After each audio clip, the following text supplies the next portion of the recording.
Wow, I am very, very impressed, and I'm impressed about two things. First of all, the topics and the facts that you put into your presentations. But I would also like to ask you another question, all of you, if you could all chime in on this. I was very impressed with your presentations per se, as such. They were really excellently designed and modeled. Is that something you learned in the school? Did somebody help you? How did you get to be such good presentation designers? I can quickly say something if that's okay. So we have part of our advisories, and we have sessions where we kind of look into skills as well. Like this term we've been doing Skill Lab, and through those sessions we kind of look into things. I think we did like resumes, and presentations was part of that. So we actually learned, okay, what is like not good to put in a presentation and how to organize it and make sure the design is on point, which really helps when presenting things like this. So yeah, if anyone else wants to add anything. There's a poem, and unfortunately I don't remember who wrote it. And in that poem, it's one of the lines is, if you build a better mousetrap, the world will beat a path to your door. And what the poet is saying is, if you've done something really good, people will just come and flock to you and come and find you. And that's not true.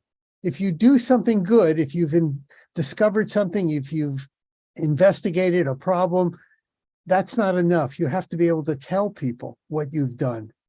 And that's what you four have done. You've done an excellent job of explaining what you've done and why it's important. So congratulations. The concept of the school and how you organize it is truly exceptional.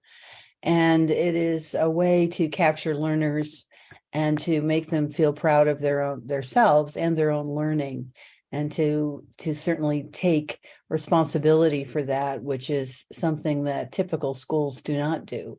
The ability of these young people to look around them and to be able to develop their own skills at how to tackle some of the things that they see is truly amazing. And the school and its process, as well as the kids, are certainly to be commended on, looking and seeing and working and putting in all the effort to solve some of these issues. And, very, very exciting and encouraging for the future. I hope we could have more of this. Thank you so much. I wonder if you'd like to maybe tell us about the challenges that you're working on now. So now each term there's a different challenge. So we've started the second term, and maybe you'd like to tell us about what I know you haven't got to the stage where you're working on your challenge solutions yet, but you can tell us a little bit about what you are exploring at the moment. I could go ahead if I guess that's fine. Right now we have two challenges. One is activism through film and art, and the second one is food, energy, and water. So right now I belong to the food, energy, and water challenge, and over there we have been focusing on the food, energy, and water nexus thinking, and all those concepts that fall under agriculture and water. We'll be starting energy the very next week, but right now we're focusing on agriculture and water, and we've been seeing a lot of concepts. We are having debates and activities following the very same, and master classes as well.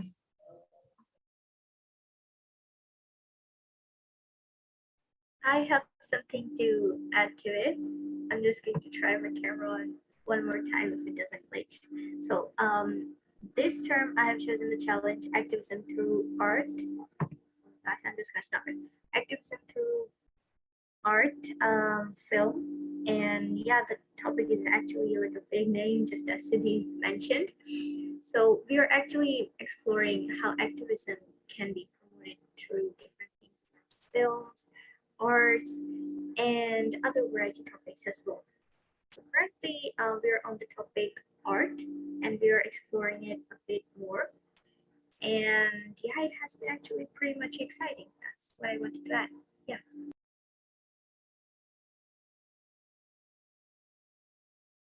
Lovely, thank you. Thanks for sharing. I don't know if there are any other questions. Jake, have you got any other questions?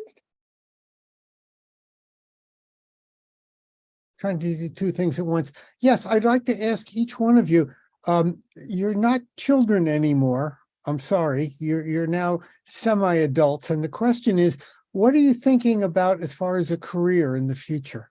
You can change your mind later, but what are you thinking about now? If I can get it. So I would actually love to become a human rights and family lawyer. That's something I feel very passionately about, like children and making sure everyone is equal. And I think at the start of the time, I realized that was like, oh, I feel passionate about these things and I can actually pursue that in a career.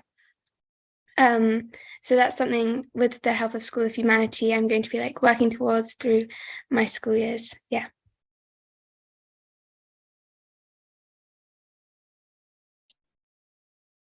Nice. Does anybody else want to answer that question?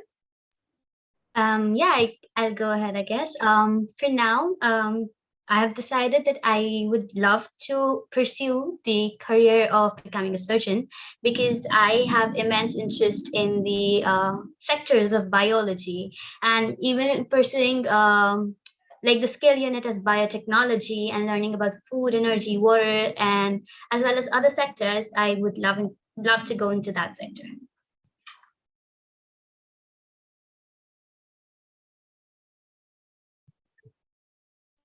I can go as well if you want. Yeah, I like people always ask me this, and I'm always totally like clueless, and I swear I say a different thing every time. But the most recent one is like social entrepreneurship kind of thing. Like I would really like to kind of develop the future youth impact thing that I spoke a bit about in the presentation, and just kind of see where that ends up, and kind of do more sort of projects and see where that takes me. But I'm always kind of open to learning more and finding out kind of another potential career path. Yeah, I'm kind of just keeping my options open for the time being. I can add something. All right. So, I'm currently interested in psychology, arts, and computer sciences, and I'm currently doing O levels as well. So these are some of the majors that I'm looking forward to. But as for the profession, I have not yet decided it because I'm not really quite sure about it. But who knows? Maybe I'll choose a profession one day. So, sorry, let me just tell you two things. First of all, you always need a plan, okay? Come up with an idea, because otherwise you're just sort of sitting there. And when you have a plan, then you should figure out, what are you doing today to make that plan happen? You know, dreams are wonderful, but what are you doing today to help that dream? That's thing number one. Number two is, life is what happens to you while you're making other plans. So even though you have a plan, don't be surprised if something else happens. And that doesn't mean it's bad. It could be extremely good. It just wasn't what you had planned. And that's going to happen. So you need to be prepared for that too. So have a plan, but then be prepared when something else even better happens. Thank That you. sounds like a good plan. Keep up the good work and keep interested and keep working on all your projects. You're making a big difference and it's wonderful. Good for you. And Claire, you should get do you get everyone's autograph? You really should. No, I'm serious. Start a collection. Every student going through the School of Humanity has to turn in their autograph to you. And that will be something that there will be some valuable autographs there and things that you'll be very proud that you have. That's true. I think these guys are going places, that's for sure. Absolutely. Thank you all. Thank you.